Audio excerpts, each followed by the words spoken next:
Hello friends! We're back again for another video in my Stop the Blur album. And I'm doing both sides of the week. This is the final week of February.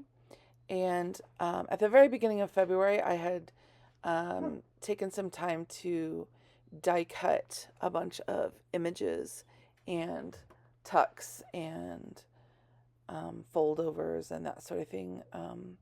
With all sorts of papers in the red and pink color scheme, lots of hearts. And so I've just had that in a little divider on my desk, and I've been pulling from it all month long. Each week is slightly different in terms of the color palette, but they all revolve around the pink and the red. So this is the final week, so I'm kind of trying to use up what I can from that stash. Here I am shopping my Stop the Blur printables. I'm focusing mainly on red this week, so I'm pulling out some elements that will fit in the space that I have and will support kind of the stories that I'm telling and go with the color scheme. So kind of a tall order for each little individual element, but I try to be selective when I'm choosing them. I wanted to use this stamp set. Obviously, it's a little too thick to do it in the traditional side-by-side, so I went up and down. And that heart in the top left, you can see that I die cut a bunch of elements from a shipping envelope from the new Heidi Swapp Dynamic Duo little shipping envelope. Is so cute and so very on theme. So I did a bunch of die cutting from that and thought that would be a perfect little accent to my Monday. And I kind of thought it would be fun to add, I have a lot of hearts left, so I thought I'd add a heart to each day of the week. And I definitely did it on the left side of the spread. I don't know that I was as successful on the right side. So I just laid some things out on Monday. I didn't really glue much down because I just wasn't exactly sure how everything was going to fit together. So I was kind of taking my time. And then on Tuesday, I had to move some things around. On the left there is that red card, and I always am looking for a way to kind of a closure. So I decided I'll glue down half of this sentiment on the heart, and then there's a little bit of overhang to the left, and so that's the perfect way to kind of tuck closed this little journaling spot. And so I end up, pretty much deciding and gluing down everything on Tuesday. But you'll see I come back to Monday kind of throughout the left side and especially at the end. Sometimes I know exactly what I'm doing, where I'm headed, and what I'm using. And so I'll just get right to gluing, like on this Tuesday. But on Monday, I just wasn't sure. I needed to let things ruminate a little bit. I like to lay them in place, have a general idea. It can be kind of annoying because I keep knocking them around and messing it all up. But I do like to have it there to kind of look at and see what other elements or things I discover along the way and just kind of think about how it's going to fit into the layout in broader terms.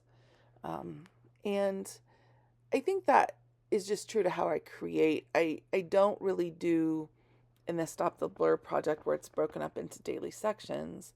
I don't really work on the daily. I like to lay down the foundation pieces, and then I add my journaling, and then I come back in and kind of fill in gaps with a little bit of stamping or washi tape or some additional stickers, that sort of thing. And then I do any fine tuning.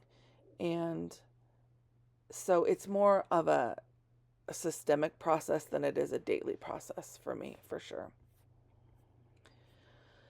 So as you can see, a lot of red, and I'm accenting it with that kind of a purpley pink color, and filling in gaps where I know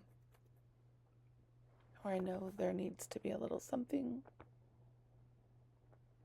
I generally try to do most of my journaling off of the page, especially on the left side, because there is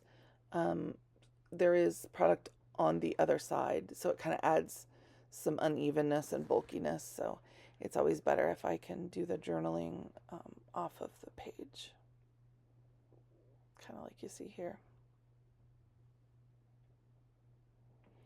So I think in all I probably pulled from 3 or 4 Stop the Blur kits to kind of curate all the products that I'm using here in the red and the pink color scheme. And then I pulled from several just little Heidi Swapp stash items as well. So yeah, these stickers, I think, let me see. Yeah, I've got 4 different Stop the Blur kits pulled out on my desk that I haven't put away yet. And the stickers came from one. That little bow closure came from a different one. The file folder came from a different one. So I just kind of look to see what has the colors I'm looking for. And I pull those out at the beginning of my process. And then I start kind of making things fit into the layout. I love how I had a blank movie screen on Monday that I took a photo of, and so it's kind of perfect to caption how I felt about the movie. We saw Wuthering Heights, and it was fantastic and terrible all at once. Exactly what we thought it would be, and nothing like we imagined.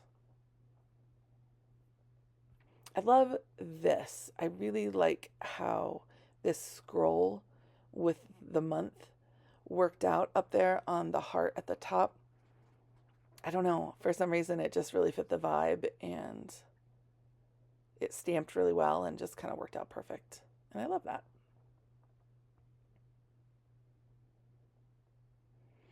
So I generally do try to make the left and the right side of my Stop the Blur layout all kind of flow and go together.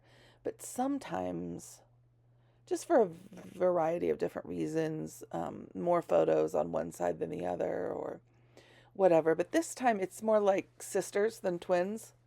The left side, it just looks a little different than the right side in a few different ways.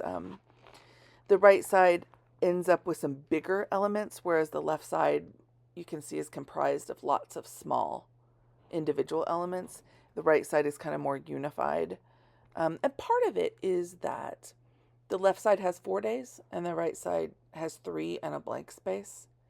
And I usually try to just incorporate that blank space into the Sunday storytelling.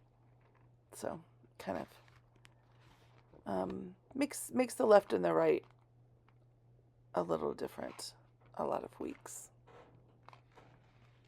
So like I mentioned, just doing some fine tuning. This is usually where I pull out stamps and add a few little stamp things in. I love to pull out the Color Theory sticker books or Color Story sticker books and pull out little embellishments and add-ons and smaller little die cuts.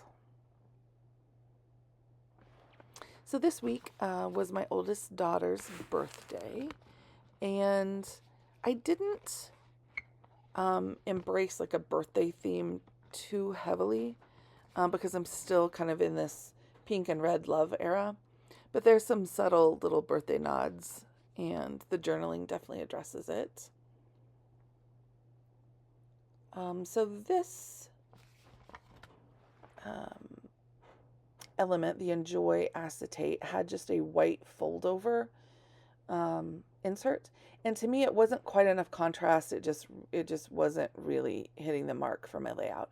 So I covered the outside with some Valentine paper, and I added a tab to the end just to make it really easy to pull out and push back in. So you kind of see me doing that and sneaking some photos and some journaling in there.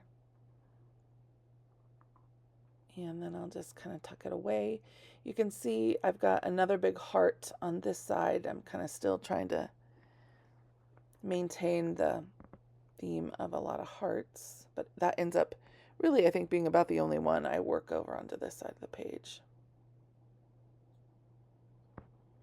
So I did a photo shoot with my youngest daughter and my niece for their business on Sunday. And so using some of those photos was kind of the perfect way to fill up Sunday and then the extra space. As I mentioned, it ended up with some really large elements on this side of the layout. But again, it's okay. They don't have to be twins. They can be sisters, just like your eyebrows. So I'm kind of just working around the page, laying things down, taking a look and seeing what area I can tackle next. I used a couple of these speech bubbles on the spread this week.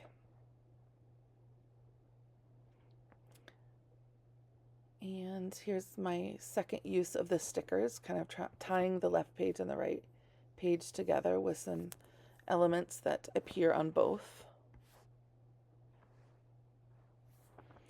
This week you'll see next that I make an insert. And I used another one of those Heidi Swapp Dynamic Duos mailing envelopes for the insert. And I include some more birthday photos and some ephemera kind of from our week in general. And because I used die cuts and the colors from the envelope, it just is kind of a cool extension of the color scheme. So that Love You that I put up top, that also was die cut from one of the envelopes. So it's kind of another callback to the insert that I'm going to use. Doing a little birthday stamping, just kind of subtle nods to her birthday. Okay, so here's the envelope. Now this one was shipped to me. This one actually went through the mail. And so there's a little bit of damage on it where I had to peel off the labels and such. So I'm just using that as my guide for how to lay out some additional photos.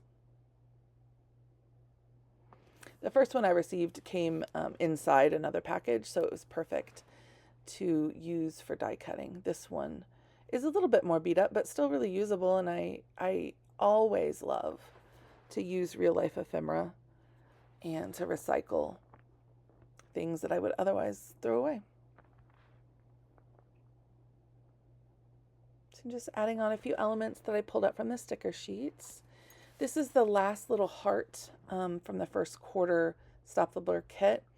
And I had saved it for Valentine's Day and then completely forgot to use it.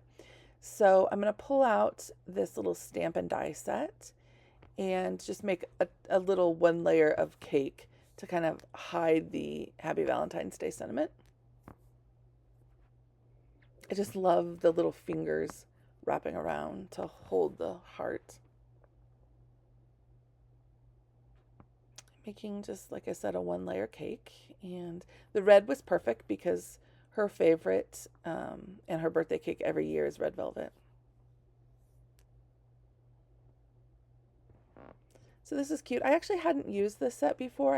It's been in my supply stash for quite a while.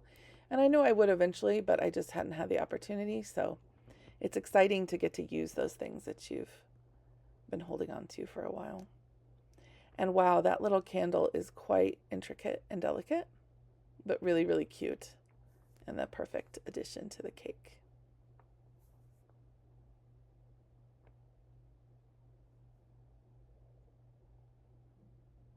Yep, right there. I toyed with a couple different ideas on how I wanted to cover up the sentiment. But ultimately, I feel like that was just kind of fun. So I put some birthday balloon stamps. I'm doing a little bit of confetti. Then I'm going to fill it with just a few things from, like I said, the week and her birthday. I had some little custom stickers made of her. And so they had a ton of white space around the outside. So I trimmed that down to be a little bit more manageable and stuck that on there. So there are some die sets to help get the spacing and size correct for inserts. And as opposed to getting out my big die cutting machine, I just traced it and used my Big Shot. So here it is, just kind of a final up close look. And then I'll do my insert. I don't know, it's kind of, the insert is a little rough, but I kind of like it. It works out perfect. So thanks so much for watching.